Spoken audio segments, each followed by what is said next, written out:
ବାପି ଏଥର ତ ଉଠିନେ କିନେ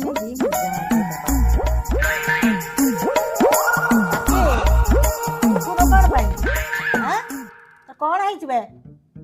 ଟାଇମ୍ ଜଣା ପଡୁନି କି ବାପି କଣ କରିବି ମୁଁ ଉଠିକି କଣ କରିବି ମୁଁ ଉଠି ପାରିବି ଯା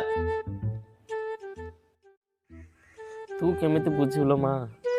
ଉଠିବି କଣ ସମସ୍ତଙ୍କର ଖୁସି ଦେଖିକି ମୁଁ କଷ୍ଟ ପାଇବା ପାଇଁ ସାଇଆଡି ବୁଲିବାକୁ ଗଲେ ସମସ୍ତେ ନୂଆ ଲୁଗା ଖଣ୍ଡେ ଖଣ୍ଡେ ପିନ୍ଧିକି କେତେ ମନ ଖୁସିରେ ଆନନ୍ଦ ହଉଥିବେ ମୁଁ କଣ ସିଆ ଦେଖିକି ରହିପାରିବି କାହିଁକି ମତେ ସାନ କରି ଜନ୍ମ କଲୁ ଇଏ ଭଗବାନ ବି ମୋ ସହିତ ଏତେ ନିଷ୍ଠୁର କଲେ ମତେ କେହି ଘରର ଗୋଟେ ବଡ ପୁଅ କରି ଜନ୍ମ ଦେଇଥିଲେ ମନ ଦୁଃଖ କଲେ ଆଉ କଣ ହବ ଆଉ ସାନର କଣ ବଡ ହେଇପାରିବି ହେ ପ୍ରଭୁ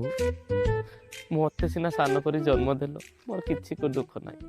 ହେଲେ ମୋର ଏତିକି ଦୁଃଖ ନିହାତି ଶୁଣିବ ପ୍ରଭୁ ମତେ ଯେକୌଣସି ଘରର ଗୋଟେ ବଡ ଜଇଁ ବଡ ଜଇଁ ହେଲେ ତ କମ ସେ କମ ମୁଁ ନୂଆ ଡ୍ରେସ୍ ପିନ୍ଧି ପାରିବି ଆଉ ତାପରେ ଆଉ କେହି ତ ମତେ ଦେଇପାରିବେ